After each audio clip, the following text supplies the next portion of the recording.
साथियों नमस्कार, जोहार। जीटी रोड लाइव में आपका स्वागत है। मैं हूं अभिषेक सिंह। साथियों, बंगाल में मतदान जारी है। अब तक की जानकारी के हिसाब से 85% से भी ज्यादा मतदान जो है वो हो चुका है।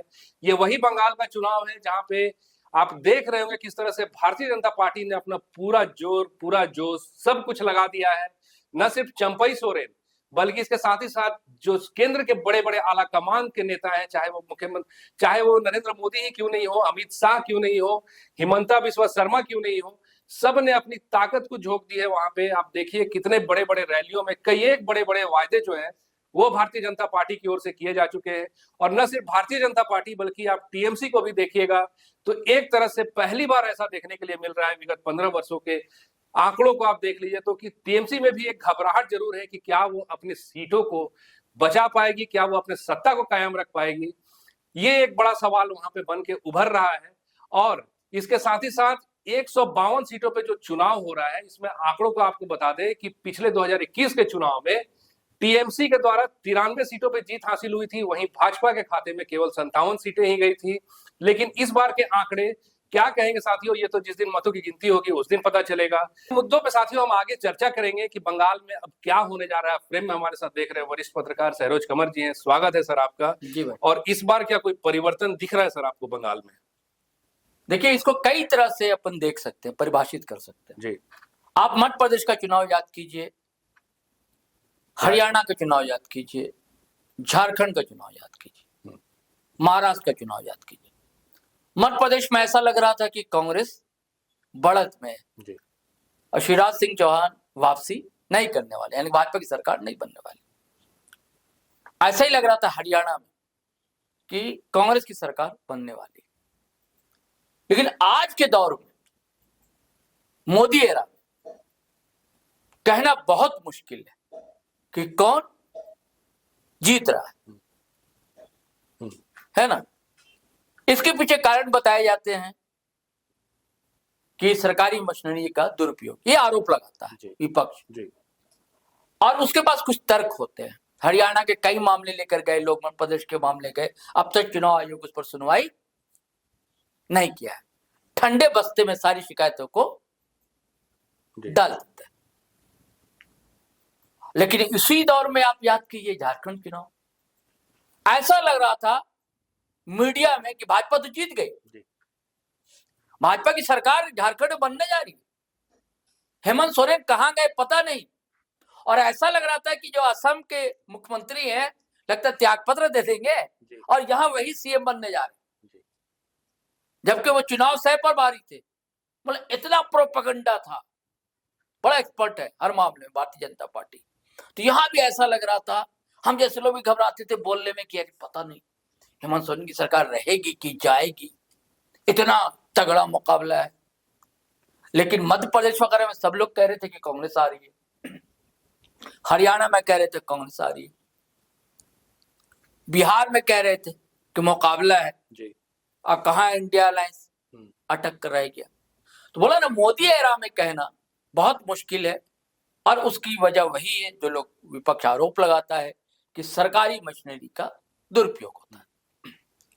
अब बंगाल में जैसा चुनाव हो रहा, 15 साल से दीदी है ममता दीदी, सरकार के खिलाफ तो नाराजगी रहती है, इसमें तो दो मत नहीं। हर सरकार के खिलाफ रहती है। तो क्या मध्य प्रदेश में नहीं रही होगी नाराजगी? मध्य प्रदेश में रही होगी। वही 15 साल 20 साल से थे शिवराज सिंह चौहान, थोड़ी बहुत नाराजगी रहती है।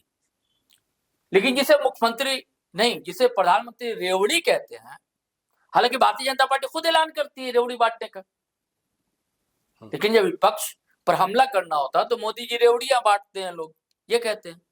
जैसे आप बंगाल में देख लीजिए, 2.5 करोड़ लोग लाभान्वित हैं इनके योजनाओं से। ममता दीदी के 2.5 करोड़ लाभान्वित होते हैं,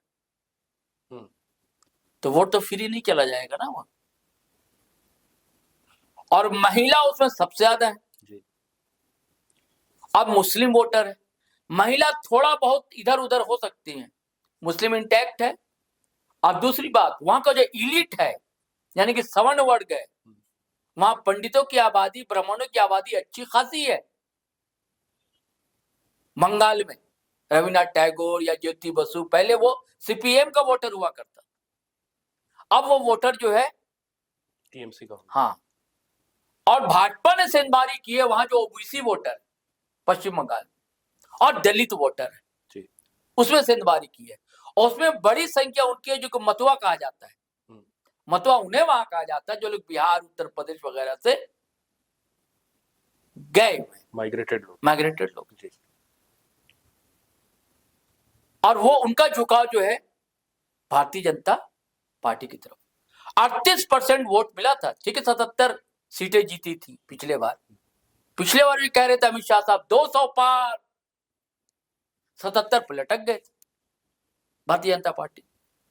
38% वोट हासिल हुआ था जी। ठीक है, 77 सीट और 213 सीट हासिल करके टीएमसी लौटी थी सत्ता। ये आंकड़ा है उस समय का।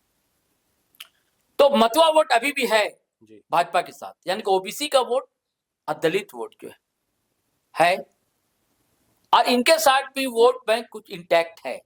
किनके साथ? ममता के साथ। हाँ, थोड़ा सा डेंट पड़ रहा है जो अपर क्लास वोट था ममता के साथ, जो ब्राह्मण वोट था वो थोड़ा सा छिटकता हुआ दिखता है, और उसी वर्ग से जुड़ी कुछ महिलाएं जो वो भी वोट छिटकता हुआ दिखता है। सर बहुत मतलब आंकड़ों को देखिएगा, हाँ। लगभग ये जो 152 सीटों की जो आज मतदान हुआ है इसकी बात कर रहा हूँ। 152 सीटों में 48 सीटें ऐसी है जिनमें जीत हार का जो आंकड़ा रहा, अंतर रहा, वो मात्र 10,000 से। नहीं, मैं बता रहा हूँ, मैं एक तस्वीर अभी बता रहा हूँ जी, बंगाल की तस्वीर बता रहा हूँ, जो पॉइंट्स है जिसको रेखांकित करने की जरूरत है। और 85,000 से अधिक बूथ लेवल पर कार्यकर्ता मजबूत है टीएमसी के। वहां भाजपा कमजोर है जी। भाजपा के पास आयातित नेता तो है, शुभेंदु अधिकारी आयातित नेता है जी। जो तापस बसु, संभवतः तापस बसु नाम था उनका, जो भाजपा के लिए जिन्होंने मेहनत की वहां, जैसे विजय सिन्हा रोना रो रहे थे कि हमने खून पसीना लगाया और सीएम कोई और बन गया बिहार में जी, वही पश्चिम बंगाल में वो बसु साहब थे, भारतीय जनता पार्टी के लिए बहुत ये किया, और आज हीरो बने फिर रहे हैं शुभेंदु अधिकारी, इसलिए कि उनको उस घर से आए जिस घर को भेद कर हमको ढहा देना है। उनको सारी रणनीतियां मालूम है, किसको फोड़ सकते हैं, किसको वो ला सकते हैं, ये उनको पता है। इसलिए उनका, हमारे यहाँ कहावत है ना, घर का भेदी लंका ढाए, तो वो टीएमसी के हैं। ये सब जो कमजोर पॉइंट मजबूत पॉइंट बता रहा हूं दोनों के। और इधर क्या हुआ कि 90 लाख वोट काटे गए, और इसमें आरोप है कि ज्यादा मुस्लिम के कटे हैं जो वोटर हैं, और उसमें से 27 लाख लोग ऐसे हैं अभिषेक भाई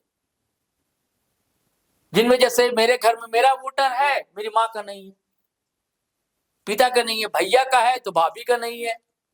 इसमें कई ऐसे लोग जो नामी ग्रामी लोग हैं, अमर्त्य सेन परिवार के लोगों का नाम नहीं है। ऐसे कई लोग जो आर्टिस्ट हैं, जो जज हैं, जो कलाकार हैं, जो सोशल एक्टिविस्ट हैं, जिनका नाम है, कोई फौज में है, जिन्होंने देश में योगदान दिया है, उन परिवार से नाम कटे हुए हैं। ये कैसे संभव हो सकता है? आप मान भी रहे चुनाव आयोग, हाँ ऐसा हुआ है, तो ऐसा हुआ है तो आप उसको वंचित क्यों कर रहे हैं 27 लाख लोगों को वोट देने से? आप स्वीकार भी कर रहे हैं। शिकायतें ली कितनी? 650 के आसपास शिकायतें ली चुनाव आयोग ने। हल कितना किया? 150 के आसपास सिर्फ आपने हल किया। 27 लाख में 650 सिर्फ शिकायत आप लेते हैं और सिर्फ 150 हल करते हैं। इसका खमियाजा आम वोटर भुगत रहा है ना। लोकतंत्र में उसका मौलिक अधिकार है मतदान देना, बिल्कुल है, बिल्कुल है, और आप उसको वंचित कर रहे हैं। तभी फिर विपक्ष आरोप लगाता है, तो फिर शक की सुई घूमती है। जैसे हेमंत सोरेन जाकर कह दिया था कि चुनाव आयोग लड़ रहा है चुनाव, भारतीय जनता पार्टी चुनाव नहीं लड़ रही, ये शक पैदा होता है। और एक भारतीय जनता पार्टी के नेता कहते हैं कि पिछले बार हम लोग 60 लाख वोट हम लोग का कम था टीएमसी से, 90 लाख वोट कट गए। तो मुकाबला बहुत कड़ा है। अब पहली बार इतिहास में ऐसा है कि 2.5 लाख आर्मी वहां उतार दी गई।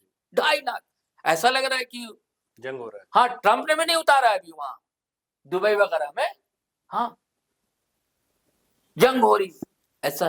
और आज दिन भर अगर आप स्क्रॉल करेंगे आप, तो इतनी घटनाएं सामने आई है, इतनी घटनाएं हुई है, मौत की है, झड़प की है, मारपीट की है, बहुत घटनाएं, लेकिन उसके बावजूद भी कतार लंबी लगी। ये लोकतंत्र का उत्सव, हर जगह लंबी कतार वोटिंग की दिख रही। और अभी जो आप मामला कर रहे हैं 152, किसी की बात करो कि लंबी कतार है, लोग के अंदर उत्साह है। अब दो तरह की बात कही जाती है कि या तो सरकार उखाड़ने के लिए, या सरकार